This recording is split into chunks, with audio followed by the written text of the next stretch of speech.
ফুটবলের মতো খেলা হইতে পারে না। আমি বুঝি না তোমরা খিতার ফুটবল খেলো, তোমাকে মধ্যে কোনো সিরিয়াসনেস আমি দেখি না। আর 3 মাস ঠিক মতন ফুটবল খেললে ফুটবলের মুসা টিকে ফুটবলের মেসি হয়ে যায়। আরে আমি 3 মাস পড়াশোনা করি, আমি ঢাকা বিশ্ববিদ্যালয়ের চান্স পেয়েছি। 3 মাসের পড়াশোনায় ব্যারিস্টারি পাশ করে গেছি।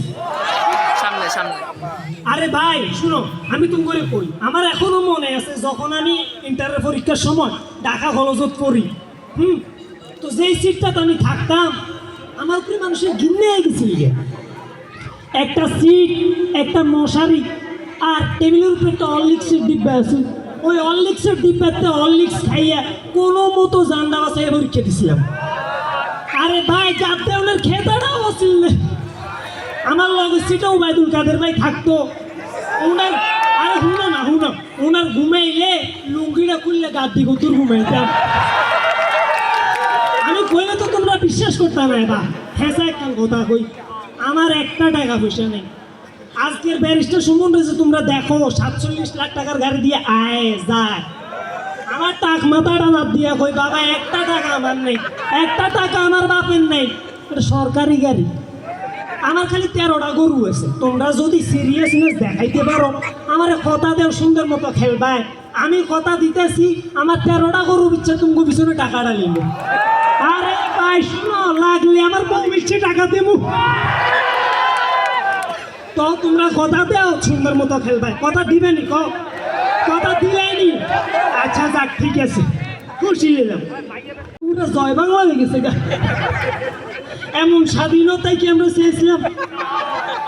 মানবতার ট্যাক্সিওয়ালা হিসেবে একটা লাইভ করা উচিত। লাইভ চলেনি ওদিকে, চলে তাইলে শুরু করিতেছি মহান আল্লাহর নামে, যিনি পরম করুণাময় এবং অত্যন্ত দয়ালু।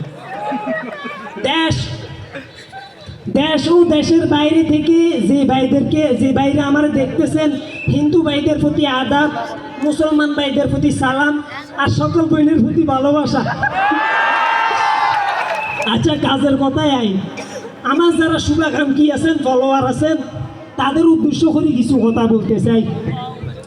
আজকে মানুষের বিবেক বুদ্ধি সব নষ্ট হয়ে গেছে, মানুষের বোধ শক্তি গেছে গা ভাই। আপনারাই চিন্তা করেন মানুষ কতটা দামরা হয়ে গেলে গা রাস্তার মধ্যে গলার চামড়া ফেলায়। আমি অভিভাবকদের উদ্দেশ্যে হাত জোর করে বলবো, আপনাদের সন্তানদেরকে রাজপথ থেকে ঘরে ফেলান। আপনাদের সন্তানরা রাজপথে কলার চামড়া ফেলায়, নেতা কর্মীরা পিছলা খায়। আমি ইউসুফ সরকারকে স্পষ্ট করে বলতে চাই, আমরা যারা নেতা কর্মী আছি আমাদেরকে ধরে ধরে গরম ডিম না দিয়ে যারা রাজপথে কলার চামড়া ফেলায় তাদেরকে অবিলম্বে গ্রেফতার করুন, তাদের নরম জায়গায় গরম ডিমের ব্যবস্থা করুন। ওকে ঠিক আছে, আমি পুলিশের সাথে যাইতেছি, দেখা হবে নতুন স্বাধীন বাংলাদেশে।